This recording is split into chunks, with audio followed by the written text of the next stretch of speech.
வணக்கம். இன்றைக்கி இந்த வீடியோவில் இந்த ப்ளூவும் க்ரீனும் சேர்ந்த மாதிரி இருக்கக்கூடிய சாரீக்கு நம்ம வந்து ஒரு சிம்பிளான மாடல் ப்ளவுஸ் வந்து பார்க்கலாம்.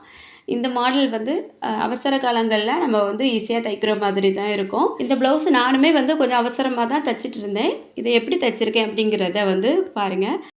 இந்த சாரீ வந்து ப்ளூ கலரில் ஃபுல்லாகவே வந்திருக்கு. முந்தானையும் ப்ளவுஸ் பீஸும் வந்து க்ரீன் கலரில் வந்திருக்கு. அங்கங்கே ஸ்டோன் வச்சுருக்கு, காப்பர் பார்டர் வந்து கொடுத்துருக்கு. இப்போ இதில் வந்து நம்ம ப்ளவுஸ் கட் பண்ணி தைக்க போகிறோம். அந்த க்ரீன் கலர் ப்ளவுஸுக்கு கொடுத்துருந்து பாருங்கள், அந்த பீஸில் முதுகு பக்கத்தை லைனிங்லையும் நல்ல கிளாத்லையும் கட் பண்ணியாச்சு. இப்போ வந்து கழுத்தோட அகலம் 2.25 இன்ச்சு எடுத்திருக்கேன். உயரம் வந்து 7.5 இன்ச்சு எடுத்திருக்கேன். இவங்க வந்து பாடி வந்து ரொம்பவே சின்ன சைஸாக தான் இருக்கும். ஒரு 30 இன்ச்சுக்கு உள்ளே தான் இருக்கும். அதனால நான் நெக் வந்து இந்த அளவு தான் எடுத்திருக்கேன். இப்போ இதில் பாக்ஸ் வடிவம் வரைஞ்சிட்டு ஒரு இதழ் வடிவம் மட்டும் சின்ன வளைவாக வர்ற மாதிரி மட்டும் நான் வரைஞ்சி விட்டுருக்கேன். லைனிங்கில் நெக்கு வந்து கட் பண்ணியாச்சு. இப்போ நல்ல கிளாத்லேயும் கொஞ்சம் கிளாத்தை கொஞ்சம் எக்ஸ்ட்ரா விட்டுட்டு கட் பண்ணியிருப்பேன், உங்களுக்கு பார்த்தாலே தெரியும். இப்போ நல்ல பக்கத்துக்கு மேலே லைனிங்கை வச்சு 1/4 இன்ச் அளவில் அந்த கழுத்து எந்த அளவுக்கு நம்ம வந்து கட் பண்ணியிருக்கோமோ அதே ஷேப்புக்கு தையல் போட்டு வெளியில் எடுக்கலாம். அந்த சின்ன கார்னர் மாதிரி வருது பாருங்கள், அதில் மட்டும் ஊசியை நிறுத்தி திருப்பி வெளியே எடுத்தோம் அப்படின்னா அழகாக ஷேப் வந்து வந்துடும். கொஞ்சம் உள் பக்கமாக அதிகமாக கிளாத் நிற்குது பாருங்கள், அதை வந்து கட் பண்ணி விட்டுட்டு அந்த வளைவுகள் எல்லா இடங்களையுமே சின்ன சின்ன கட் கொடுத்துருக்கேன். இப்போ இதை வந்து திருப்பி எடுத்துக்கிடலாம். இப்போ லைனிங்கும் நல்ல கிளாத்தும் ஒன்றா வச்சு அந்த விளிம்பில் மட்டும் தையல் போட்டுருவோம். இந்த ப்ளவுஸுக்கு வந்து லேஸ் ஒர்க் வச்சு தான் தைக்க போகிறோம். இந்த லேஸ் வந்து எல்லாமே கஸ்டமர் வந்து வாங்கி கொடுத்துட்டு போயிட்டாங்க. நான் கொஞ்சம் அவசரமாக தைக்க வேண்டியது இருந்ததுனால எல்லாமே அவங்க வாங்கி கொடுத்ததுனால நமக்கு வந்து பிரச்சனை இல்லை. இப்போ வந்து விளிம்பில் தையல் போட்டதுக்கப்புறமா அப்படியே லைனிங் பக்கத்தில் திருப்பி லைனிங்கோட அளவுக்கு உடம்பு ஃபுல்லாகவே ஜாயிண்ட் தையல் போட்டுடலாம். லைனிங்கை விட்டு வெளிப்பக்கமாக நிற்கக்கூடிய அந்த கிளாத்தெல்லாம் கட் பண்ணி எடுத்துருவோம்.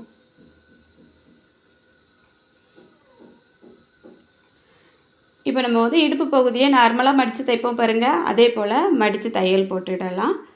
டாட்டுமே பிடிச்சி விட்டுருவோம். ஏன்னா இந்த டாட்டெல்லாம் பிடிச்சதுக்கப்புறமா இதில் வந்து நம்ம டிசைன் வச்சு தைக்க போகிறோம்.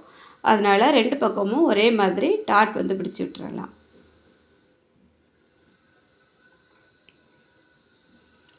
இது வந்து சேரீயில் உள்ள கிளாத்து ஒரு 2.25 இன்ச்சு அகலமாக நீல பீஸாக எடுத்திருக்கேன். இதை அப்படியே 2ஆக மடிச்சுட்டு அந்த பிசுறு தெரியுது பாருங்கள், அந்த இடத்துல ஒரு 1/4 இன்ச்சு அளவுக்கு தையல் போடலாம். அப்படியே தையல் போட்டு வெளியே எடுத்துட்டு நம்ம இதை வந்து திருப்பி எடுக்க போகிறோம். திருப்பி எடுக்கும்போது இந்த பிசுறு எல்லாமே உள் பக்கமாக போயிடும். அதுக்காக தான் கொஞ்சம் அதிகமாக கிளாத்துனா லைட்டாக கட் பண்ணி விட்டுவிடுங்க. இப்போ வந்து ஒரு ஸ்க்ரூ ட்ரைவர் எடுத்து வச்சுருக்கேன். இப்போ ஒரு பக்கத்தில் இருந்து நல்லா அப்படியே உள்ளே தள்ளி விட்டோம் அப்படின்னா அந்த கிளாத் எல்லாமே ரிவர்ஸில் பிசுறு எல்லாம் உள்ளே போய் நல்ல பக்கம் வெளியில் வந்துடும். நார்மலாக ரோப்புக்கு ரெடி பண்ணுவோம் பாருங்கள், அதே மெத்தடு தான்.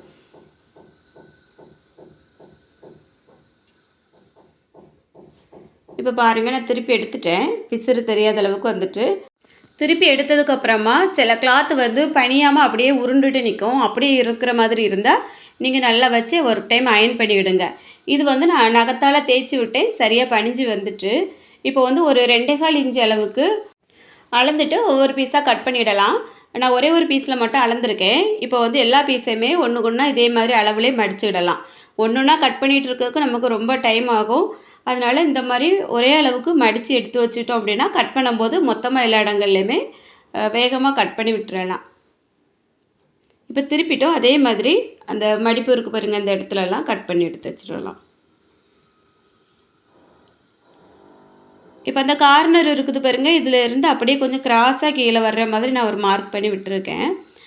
வலது பக்கத்தில் அந்த நெக்கு வந்து தைச்சி முடிச்சிருக்கோம் பாருங்கள், அதுக்கு வெளிப்பக்கமாக ஒரு பாயிண்ட் அளவுக்கு கிளாத்தை விட்டுட்டு இந்த ஒவ்வொரு பீஸாக வச்சு தைக்கலாம். ஷோல்டர்லேருந்து ஒரு 3/4 இன்ச்சு விட்டுட்டோம் தைக்கணும். இந்த மாதிரி நம்ம வந்து வச்சு தைக்கும் போது இந்த பிசுறு வந்து வெளியில் தெரியாத அளவுக்கு பார்க்கணும். அதுக்காக கொஞ்சம் லேஸ் வச்சு தைக்கிறதுக்காக கேப்பும் விட்டுட்டு இந்த மாதிரி தைங்க. நம்ம வந்து வளைவாக மார்க் பண்ணி விட்டோம் பாருங்க கீழே வரைக்கும், அதுலேயே இந்த கிளாத் வந்து வர்ற மாதிரி பார்க்கணும். அந்த வளைவுகள் வர்ற இடத்துலலாம் அந்த கிளாத்தை வந்து கொஞ்சம் நெருக்கி வச்சிங்க அப்படின்னா விரிஞ்சு வரக்கூடிய இடங்களில் சரியாக வரும். இப்போ வந்து நான் கீழே எந்த அளவுக்கு கிளாத்து தேவை இருக்கோ அதுக்கேற்ற மாதிரி வச்சு முடிச்சிருக்கேன். அடுத்தது இப்போ இந்த கிளாத்தை கொஞ்சமாக லூஸ் விடணும். நான் வைக்கிறது உங்களுக்கு பார்த்தாலே தெரியும். விரலால் அப்படி கொஞ்சம் லூஸ் விட்டு பிடிச்சிருக்கேன். பிடிச்சிட்டு இதில் வந்து அந்த கிளாத்து முடிகிறதுக்கு முன்னாடியே நான் வந்து ஒரு 1/2 இன்ச்சு அளவுக்கு தையல் போட்டிருக்கேன். ஒவ்வொருத்தரோட ஷோல்டர் அளவு பொறுத்தும் இந்த கிளாத் வந்து கொஞ்சம் பெருசாகவும் சின்னதாகவும் வைக்கலாம். நான் வந்து ஒரு 1 1/4 இன்ச்சு அகலத்துக்கு இதை வந்து தையல் போட்டுட்டு வந்துட்டுருக்கேன். 2 1/4 இன்ச் அளவுக்கு இந்த கிளாத்து கட் பண்ணணும்.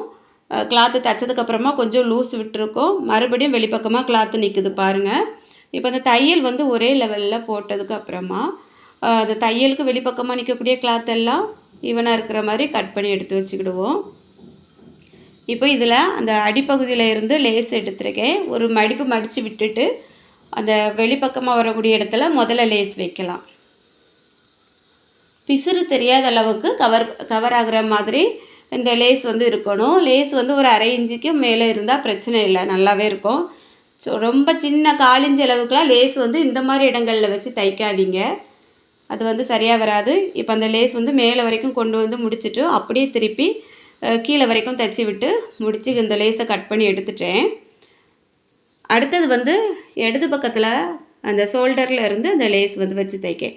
அந்த கழுத்தோட விளிம்பை ஒட்டி தைச்சிட்டு நம்ம அந்த கழுத்தோட நடுப்பகுதியில் கார்னர் இருக்கும் பாருங்க, அந்த இடம் வரைக்கும் அந்த கார்னரை விட்டு கொஞ்சம் வெளியில் வர்ற மாதிரி இந்த மாதிரி நான் வந்து தைச்சிருக்கேன். இப்போ அப்படியே தைச்சிட்டு வெளியே எடுக்கலாம். மறுபடியும் அந்த லேஸுக்கு வெளிப்பக்கமாக அந்த ஷோல்டரில் இருந்தே தையல் போட்டு அப்படியே கொண்டுட்டு வந்து மறுபடியும் அதே இடத்துல தைச்சி முடித்து வெளியே எடுத்துடலாம். இப்போ வந்து முன்கழுத்தும் சேர்ந்த மாதிரி இன்னொரு லேஸ் வைக்கிறத நான் வந்து வைக்க போகிறேன். அதுக்காக முன் பீஸு இருக்குது பாருங்கள், அதை வந்து கழுத்தை தைச்சிக்கிட போகிறேன். இப்போ உங்கள் 1/4 இன்ச் அளவுக்கு தையல் போட்டுட்டு அந்த வளைவுகளை எல்லாம் கட் பண்ணி விட்டுட்டு லைனிங்கை திருப்பி லைனிங்கில் மட்டும் ஒரு பதிவு தையல் போட்டுக்கிட போகிறேன். இப்போ இதை வந்து அந்த வலது பக்கம் ஷோல்டர் இருக்குது பாருங்கள், அதில் வச்சு இந்த பிசுறு தெரியாத அளவுக்கு ஜாயின் பண்ணிக்கிட போகிறேன்.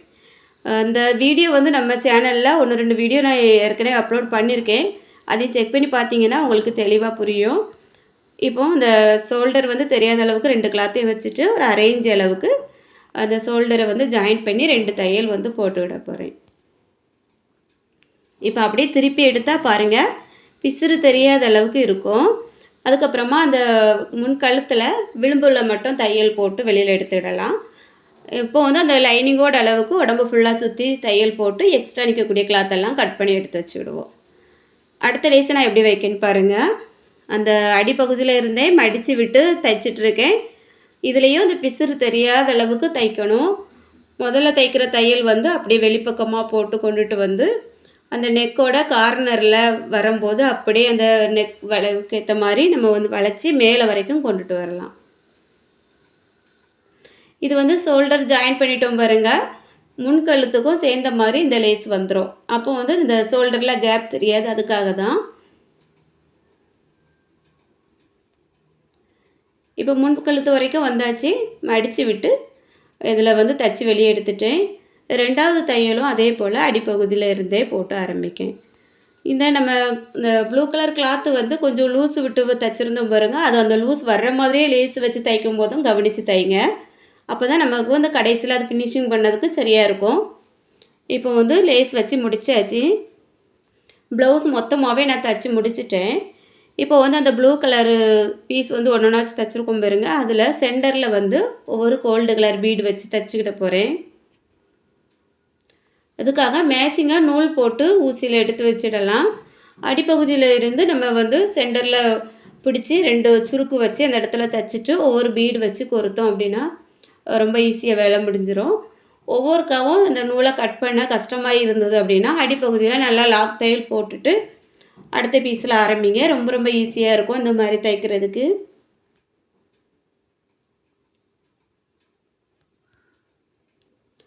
அவ்வளோதான், இந்த ப்ளவுஸ் வந்து மொத்தமாகவே நம்ம வந்து தைச்சி முடிச்சாச்சு. பாருங்கள், இதே போல் நம்ம வந்து ஃபுல்லாக மேலே வரைக்கும் தையல் போட்டு முடிச்சிடலாம். அவசரமாக தான் நான் வந்து இந்த ப்ளவுஸ் தைச்சிருந்தேன், இருந்தாலுமே இந்த மாடல் ரொம்ப நீட்டாக அழகாக வந்தது. இந்த வீடியோ பிடிச்சிருந்தா மறக்காம ஒரு லைக் கொடுத்துருங்க. எப்படி இருந்ததுன்னு சொல்லி கமெண்ட் பண்ணுங்கள். நம்ம சேனலை சப்ஸ்கிரைப் பண்ணாமல் பார்த்துட்டு இருக்கவங்க சப்ஸ்கிரைப் பண்ணிவிட்டு பக்கத்தில் இருக்க பெல் பட்டனை ஆன் பண்ணிடுங்க. அப்போ நான் அடுத்தடுத்து அப்லோட் பண்ணக்கூடிய வீடியோஸ் எல்லாமே உடனுக்குடன் உங்களுக்கு நோட்டிஃபிகேஷனில் வரும். இது வரைக்கும் இந்த வீடியோ பொறுமையாக பார்த்த எல்லாருக்கும் ரொம்ப ரொம்ப நன்றி. வணக்கம்.